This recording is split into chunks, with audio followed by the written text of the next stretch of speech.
What is up, gente? What is up, people? What is up?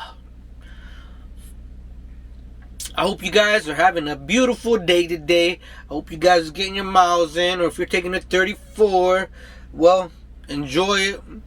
If you're home on home time, well, have a good time for me because I'm out on the road.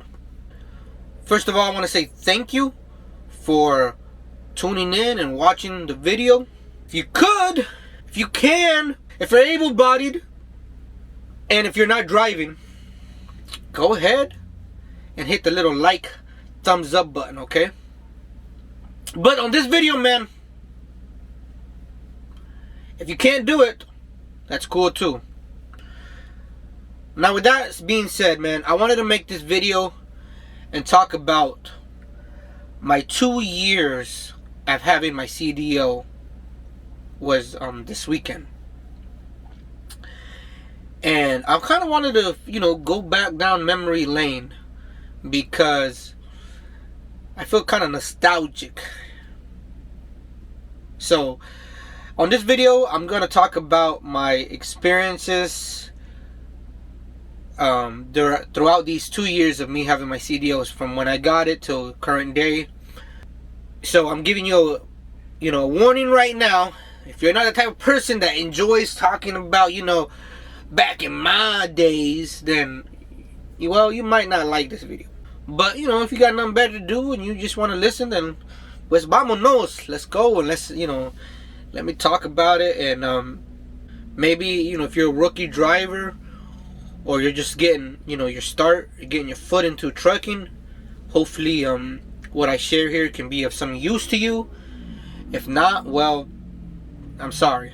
That's all I can say. I'm sorry. But anyways, let's get this video started. So back in February of 2022, I got my CDO after doing 4 weeks of trucking school at a state college that I lived by. And as soon as I got my CDO, bro, I went and applied online to Night Transportation and a bunch of other trucking companies. Night Transportation just happened to be the one that called me back that same day, literally the same day that I applied. And they had a terminal over in Lakeland, Florida, which was about an hour and a half to 2 hours from where I live, give or take, más o menos. And the recruiter basically set me up for orientation that same week and got me a hotel room and this and that. And to tell you the truth, man, I was so naive at that time about trucking. And I will repeat this on just about every video that I talk about when it comes to trucking experience, that I didn't know nothing about trucking, man. I had no clue whatsoever. I had no relatives or homies, friends, what say you, in trucking whatsoever. So I didn't know what to expect. I didn't know what I was doing and getting myself into when it came to night transportation. So long story short, they set me up with a trainer after orientation. And I'm just going to put it like this, man. The first trainer that they set me up for 4 weeks, the guy was, I don't want to say this, but the guy was bad. He was bad. We drove at night because the first night that I was with him, I drove at night. And from then on, he had me driving every single night for those for that duration of time that I was with him. And I'm just gonna say this, man, I didn't learn much from him whatsoever. He was a bad trainer in the sense that he used to tell me, if you need to know something, ask me. But the problem was, we would be basically team driving. So when he wanted to train me, I had driven all night. And he wanted to train me after I had driven all night. So I was tired, I was sleepy, I was exhausted. And he would tell me, if you want to learn something, just ask me. And the thing is, like, bro, how am I supposed to learn when you're asleep in the bunk, right? And when you get up, you're trying to train me but I'm exhausted. But I just, kind of just thought, that's just trucking, and I didn't know any better. Plus, when I used to ask him, am I doing okay? Am I doing good? He'd just be like, yeah, man, you're doing great. You're doing good. And it kind of like, made me feel, oh, okay, if he says I'm doing good, right? But, man, like, I was naive in that sense. Like, I should have just said something, should have did something, and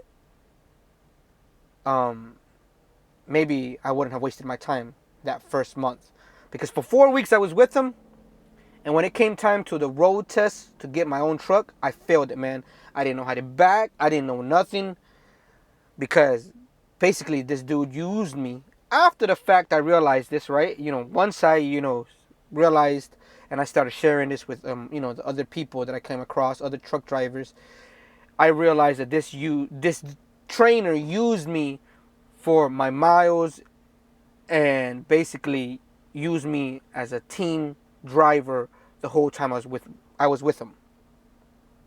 So I ended up quitting Night after that, man, because I was like, man, 4 weeks and I can't get my own truck. I'm not making no money. Man, screw this. I'm just going to leave and, find something else to do. But then a month later, I ended up coming back. I ended up coming back for another 4 weeks for training. And this time I got split up among two trainers. One was regional. It was with Ray Reynaldo, who I still keep in contact with. Shout outs to him. And then I got Mr. Larry, who was the OTR trainer. And with those guys, man, I learned a lot. I learned, backing. I know Ray took his time. He explained to me how to back, how many times to turn the steering wheel. He broke things down for me. Same thing with Larry, how to scale, how to, the weight distribution stuff, sliding tandems. I could go on in detail about, what I still remember that I learned from them. But it's also, I think I learned from them because they didn't, try to pull this whole, I'm just going to use this guy as, for his hours and like team driving stuff, right? And maybe it was that because of that, I learned a lot more than the first guy. But in total, man, I spent about 2 months, so about 4 weeks in training, which I look back now and it's kind of laughable because I was like, man, I was that naive that for those first 4 weeks, I don't even count them as trucking because, bro, I was just being taken advantage of. And so that was my experience at Night, man. If you want to hear more about it, I made videos. You can go back on my channel from when the early days of this channel, when I first started this channel. You can go watch those videos. I just want to say this too because, I don't want, some of these Night loyalists. And because I still have, my homeboys out there at Night that still drive for them. That I am in no way, shape, or form bad-mouthing Night Transportation. I'm not saying that that's not a good company. I'm not saying that don't go there. I'm just going to tell you, man, that it didn't work out for me at Night. I didn't make no money at Night. That's why I ended up quitting Night. So maybe it might work out for you. Maybe maybe Night Transportation might be the way you get your foot into trucking. So I tell you, take the opportunity, roll with it if it works for you. Just because it doesn't work for me doesn't mean it's not going to work for you. And that's the one thing I've learned in trucking so far, man. If something doesn't work out for somebody, it doesn't mean it's not going to work out for you. If something works out for somebody, it doesn't mean it's going to work out for you. You got to find where you fit in to get in. You know what I'm saying? Or is it the other way around? Is it get in to fit in? I don't know, man. But, so that was my experience, my first few months in trucking with Night Transportation. So after those few months, of Night Transportation, I'm going to be honest, man, I quit there. I was broke. I was using money that I had put in my savings. And I went to Trans Am, but I'm I'm gonna be honest, I only lasted there for a week. And Trans Am's orientation and training was different in the sense that orientation and training was all that same week. Basically, that 1 week, they train you on their yard and they set you loose, solo. So when I realized that, I was like, whoa, I don't know if I should be here. And once they finally set us solo, well, they didn't set me solo yet, but some of the guys that they had set solo already, they sent them to recover abandoned trucks. That was your first load per se, right? To go recover abandoned trucks. And the reason why I know this was because, like, we had a group text going on with all the, guys that were in that orientation. And those guys were saying that these trucks were trash, that, people were, just trash some of these trucks. So when I heard that, I was like, whoa, I need a job. I need to put my CDL to use, but I'm not that desperate to where I'm going to go be picking up abandoned trucks and cleaning them out. Nah, that's not what I'm about to do. So then I did local work. I have a video on my channel here that I'll probably put the links to these videos out on my description box, or I'll pin it to the comment section. But I did local. I did that flatbed gig. I don't know if I talked about that, but I did that flatbed gig, and then I did the Swift Walmart dedicated account, and I was lied to. For that Swift Walmart account, it was $1,000 guarantee, but I never made $1,000. And I started to realize that, I remember my OTR trainer, Mr. Larry, had said that trucking is promises and lies. You just got to decide which one is, more truthful, right? Is it the promises or is it the lies? And that's when I began to realize about trucking, man. And I started to feel kind of sour, because I was like, man, where is the money in trucking? Like, I have not made money. I didn't make money, bro. I was just going broke, whether it was at night or whether it was here at Swift, there at Swift with their Walmart local account.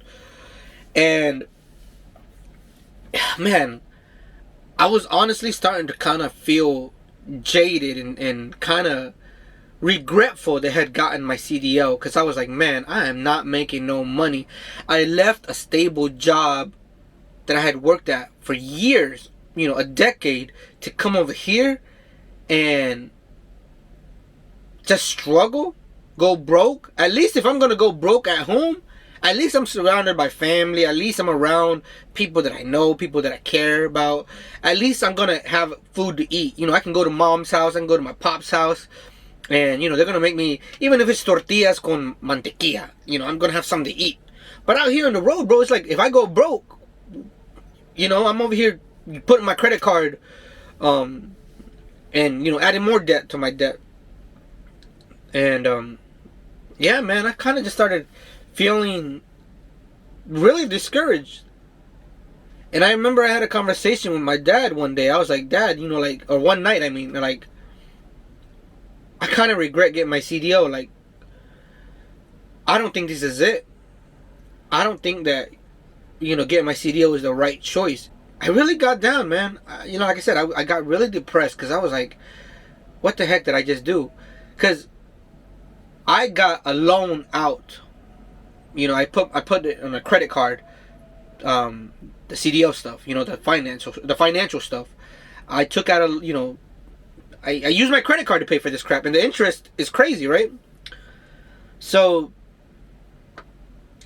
man, I was just like, man, I'm 1 year into this crap, and I'm about to be 1 year into this crap, and I'm only making, triple-digit paychecks. Like, what is this crap? And it really saddened me, man. And I was almost about to just give up on trucking, go back to a regular job. Those few weeks, man. And I will never forget that feeling, because in all my years,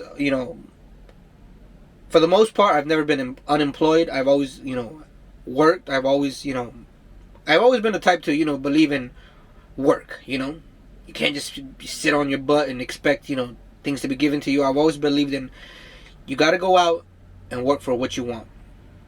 So, yeah, man, once, I realized that, man, this might be the end for me in trucking. And I almost gave up, man. I really did. But I didn't give up. I decided, you know what? Enough of feeling sorry for ourselves. Enough of sitting around, moping around, feeling like a failure. I decided to give it one more shot, man. I was like, you know what? Let me start applying to different places. And someone's bound to call me up. But maybe this time, I'm going to go all in. And I remember that Davis Transfer out of Commerce, Georgia, their recruiter called me back up. This was like near the end of October. I remember this clearly to this day. Called me up, told me that they wanted me to go ahead and do a drug test and all that. So they sent me out here locally. I did that. And they got me a rental car, and I drove up to Commerce, Georgia from Sebring, Florida.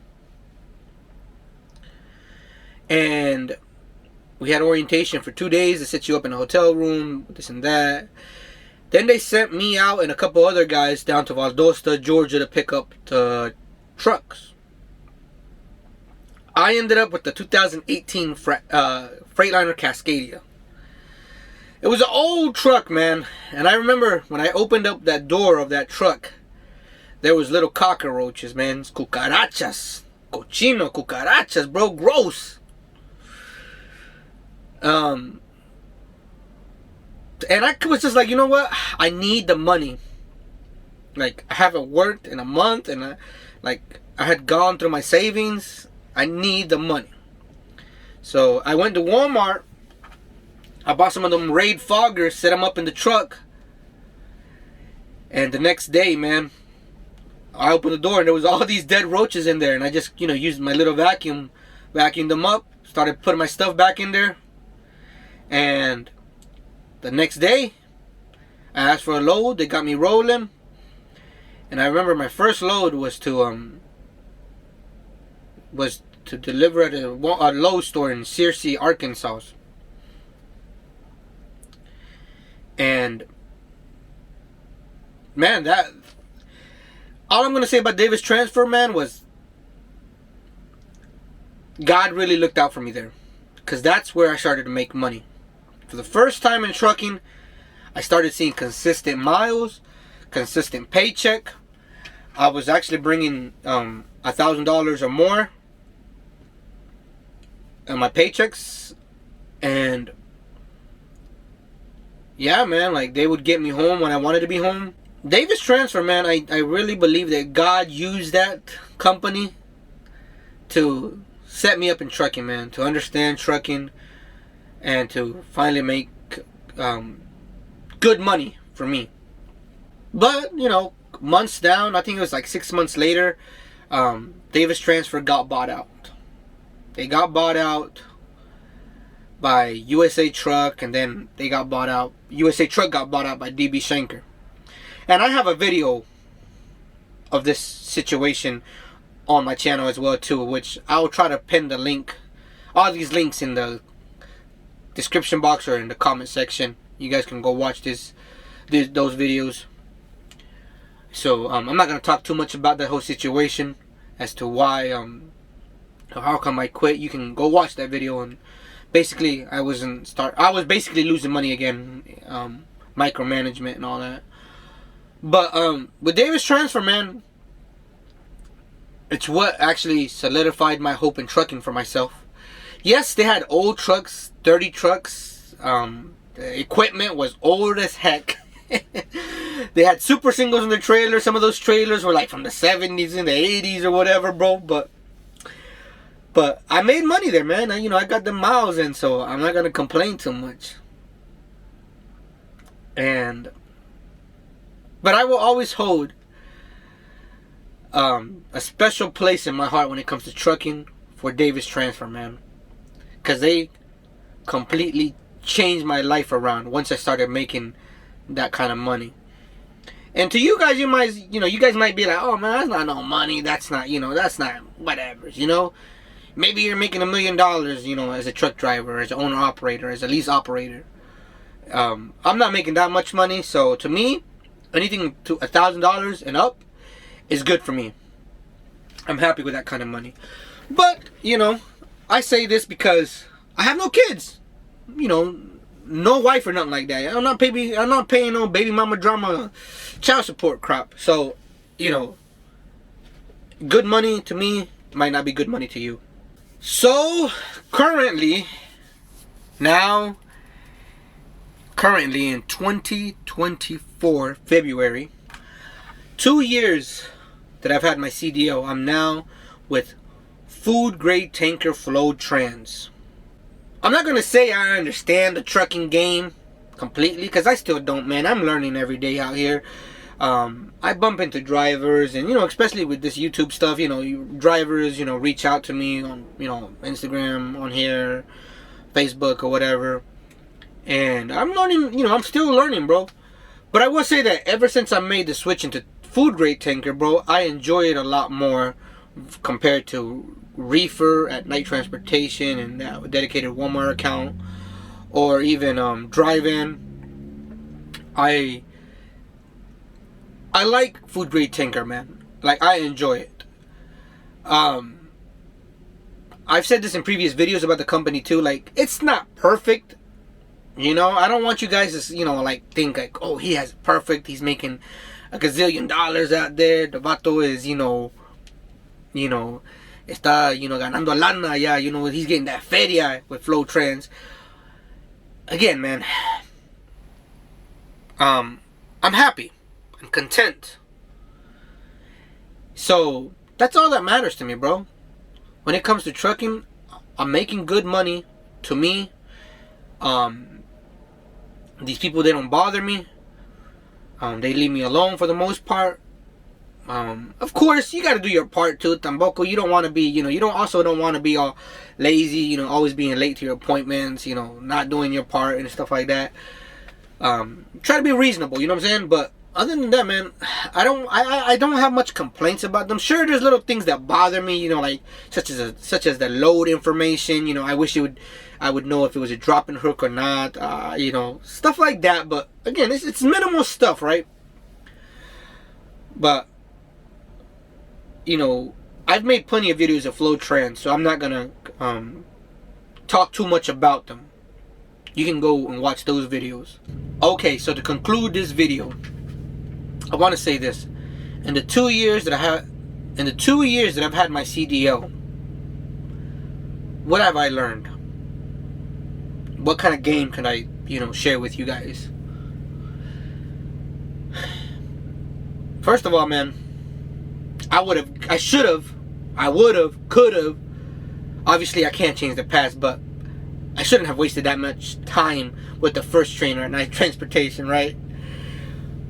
But I guess that also, more in depth, I should say this, that don't waste so much time somewhere where you're not making money, where you're miserable, because it's not worth it, right? I have a house, like a mortgage on a house, so it's not like I needed somewhere to stay. I was just naive, and I stuck around these places for too long, not making money. So now that with Davis Transfer and FlowTrans and that, those places that where I was able to make decent money, and I realized this is how it feels, this is how it is when things are smooth, and how trucking is supposed to be. So I would tell myself, man, don't stick around where you're being disrespected, where your time is not valued, and where you're feeling miserable and being broke. Like, that's just the worst ingredients for for life in general, bro. You know what I'm saying? So, my advice to you, man, and what I've learned in these 2 years is find better, do better, be better. You know what I'm saying? If I could go back in time, man, get my CDL, I would again. Because getting my CDL changed my life, man. Financially, like, I'm completely better off than I've ever been. And I don't say that because, like, you know, tooting my own horn or because the vato's getting feria. I say that because, like, for the first time in my life, bro, like, I'm able to pay all my bills without ever worrying about, you know, am I going to be able to buy groceries, or am I going to be able to, you know, just spend money going out to eat or something like that, right? And yeah, so yeah, bro, it's a sigh of relief that I can say that. So getting my CDL definitely changed my life. Just taking a trip down memory lane these past 2 years about getting my CDL. So anyways, thanks for watching. I appreciate you guys that have been riding with me since day one. I want to give shout outs to Reynaldo over there from Night Transportation, Yachties as well. He's a dude I met there at Night Transportation. I still talk to him. Mr. Larry, him as well. I still keep in contact with him from time to time. Also shout outs to Kenny Wayne, because the whole reason why I ended up here in FlowTrans was because of Kenny. I watched his videos, and when he came to FlowTrans, I was in that process of trying to debate, okay, do I stay with DB Shanker or what do I do? So yeah, Kenny Wayne, he was the whole reason why I ended up here at FlowTrans. So he was injured on a job, so I wish him a full recovery, and I hope he gets well soon. And you know, shout outs to the guys who've come on board, that I've, you know, talked to, met, Mr. Ralph, Julio, what's his name, Ira. Shout outs to Ira as well too, man. Thanks for watching, guys. I probably rambled on too much, but it is what it is. I'll just catch you guys next video. Y'all stay safe out there, and peace, man.